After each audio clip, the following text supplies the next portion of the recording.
Welcome back to the channel, my friends. If this is your first time here, I'm truly honored to have you. This is a space for spiritual reflection, honest inquiry, and the uncovering of deep truths that can guide us on our journey toward awakening and inner clarity. Today's topic is one of the most misunderstood, and perhaps most shocking, insights in Buddhist practice. It concerns the act of reciting sutras and performing rituals on behalf of others, a gesture that seems selfless, noble, and spiritual. But what if I told you that doing this the wrong way could actually increase your own karma? That's right. You may believe you're accumulating merit, but you might be quietly absorbing burden. In this video, we'll delve into what it really means to perform spiritual actions for others, and why intention, purity, and readiness matter far more than we usually realize. Let's begin with a story, a real encounter that opened many eyes.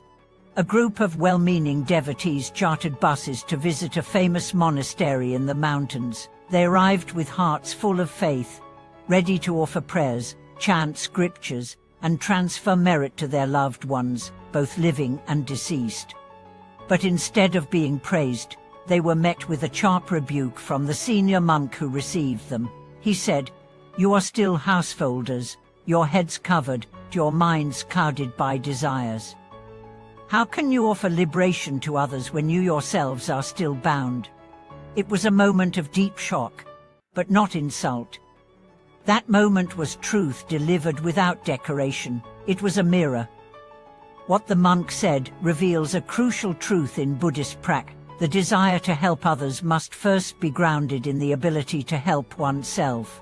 Otherwise, it's like a drowning man trying to save another drowning man. We often assume that chanting for someone else, doing a ritual, or even dedicating merit is always a good thing. But the Buddhist teaching is subtler. The law of karma is not a checklist, it's an energetic equation. If your own energy is unstable, your intentions mixed, your awareness dim, then the act of reciting a sacred text doesn't automatically cleanse or uplift, it may entangle you further. A senior teacher once explained it this way: if you chant a sutra without inner clarity, your mind is like a dusty mirror. The light of the teachings doesn't reflect, it just gets trapped. Worse, if you chant with pride, ego, or the desire for recognition, then you're not dissolving karma, you're adding to it. You're wearing spiritual garments but carrying a heart full of burden. Let's take this further. Many people ask, what if I have good intentions? Intention is vital. But good intentions without right understanding can still lead to suffering. Imagine someone offering you water, except it's mixed with mud.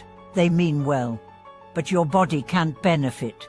In the same way, if you perform rituals without clarity, presence, or training, the result may not be what you hoped. Let me share another story. A woman in southern Taiwan began daily chanting for her sick father. She was sincere, she was devoted, and she didn't miss a single day. But within months, her own health declined. She experienced nightmares, fatigue, and strange anxiety. When she visited a meditation master, he asked, "Have you been purifying yourself before chanting?" She hadn't. He gently explained that before you offer spiritual help to others, your own mind must be clean, your emotional body grounded, your energy field sealed. Otherwise, you open yourself to what you don't understand and absorb what isn't yours to carry. This is not to scare you, it's to awaken you. Spiritual practice is powerful, but like fire, it must be handled with reverence and understanding. The higher the frequency, the more precision is required. The greater your compassion, the more responsibility you carry to be inwardly aligned. And so we return to the principle: first, liberate yourself. Then, from that liberation, serve others. That doesn't mean you must be a saint to pray for your family, but it means that you must constantly refine your intention, examine your motives, and prepare your inner world. True spiritual power flows from purity, not ritual. From presence, not performance. From stillness, not show. There's another reason why chanting for others can increase karma. It's the tendency to assume responsibility that doesn't belong to you. In trying to take on another's karma, you bypass the deep teaching that each soul must walk its own path. Yes, we can support, we can love, we can dedicate, but we cannot carry what another soul needs to learn. Doing so out of pity or ego may interfere with their lesson and backfire on yours. An old master once said, "A compassion without wisdom becomes entanglement." This is especially true in families. Parents chant for children, spouses chant for partners, friends chant for friends. But if this is done without clearing one's own karmic threads, the risk is instead of alleviating pain, you redistribute it. That's why the foundation must be self-cultivation. Reciting sutras is not a performance, it's a purification. A ritual is not a magic trick, it's a mirror. If your heart is scattered, your practice is scattered. If your mind is foggy, your merit is foggy. Let's be very clear, chanting is powerful. Dedication is beautiful, but only when it flows from inner discipline, not outer desperation. So what should we do instead?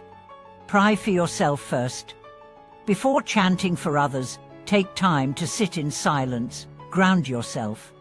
Offer the practice from a place of peace, not panic. Recite not to manipulate results, but to surrender to truth. And always remember, the greatest offering you can make is your own transformation. Your parents benefit when they see your compassion. Your ancestors rejoice when you live with integrity. Your children absorb your peace more deeply than your words. Do not underestimate this.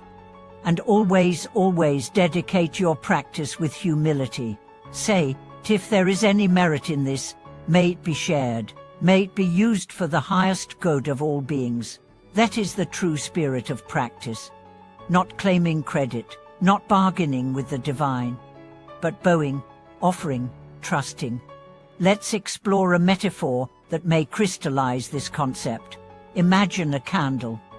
If your flame is flickering, barely staying lit, what happens when you try to light another?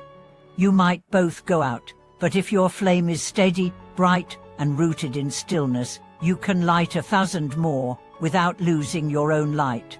This is the difference between performing merit from weakness and radiating it from strength. A meditation teacher in Malaysia once shared how he spent years trying to fix his family's karmic history. He did rituals, offered incense, performed ceremonies, chanted for hours each day. Still, the dysfunction in his family persisted. Finally, in retreat, he realized he had been trying to escape his discomfort by projecting healing outward. What he needed was to sit with his grief, to accept the limits of his power, to weep for the things he could not change.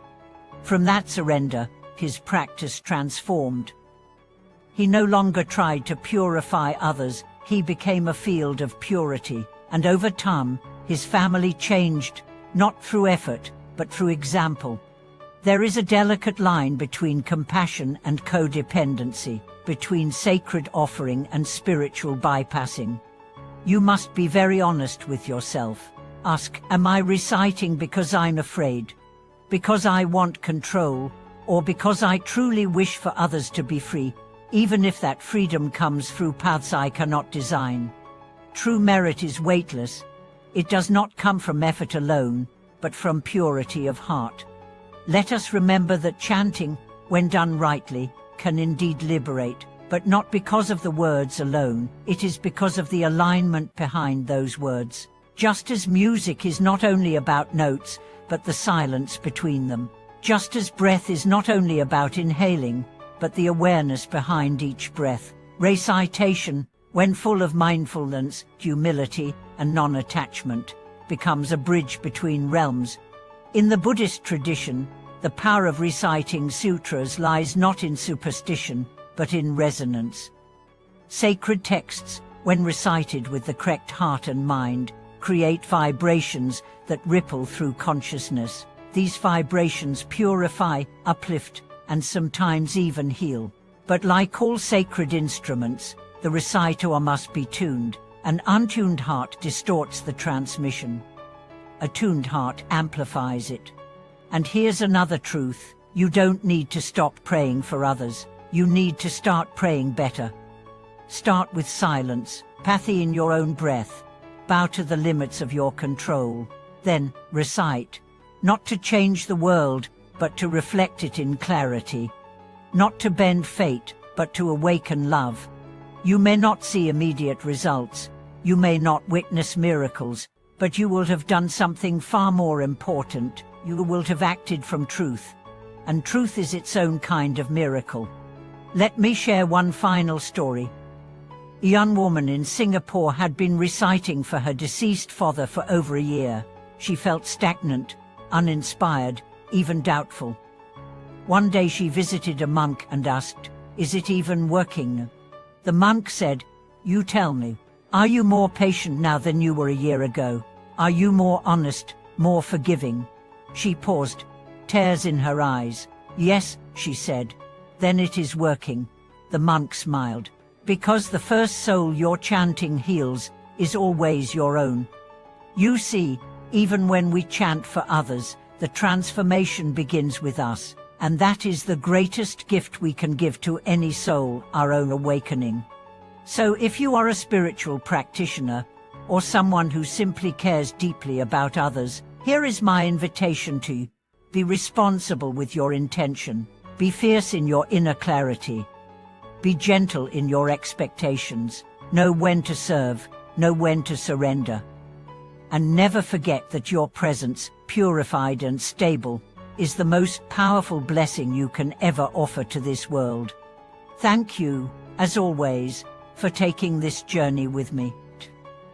If this message resonated with you, if it made you think differently, feel deeper, or simply breathe with more awareness, I invite you to share your story in the comments below. Have you ever experienced the unexpected effects of spiritual practice done without clarity? How do you prepare yourself before you offer prayer or merit to others? Please don't forget to subscribe, like this video, and share it with someone you care about. Let's build a community of mindful, intentional seekers, people who know that true light starts within. And until next time, stay steady, stay sincere, and keep walking the path. Thank you for watching this video.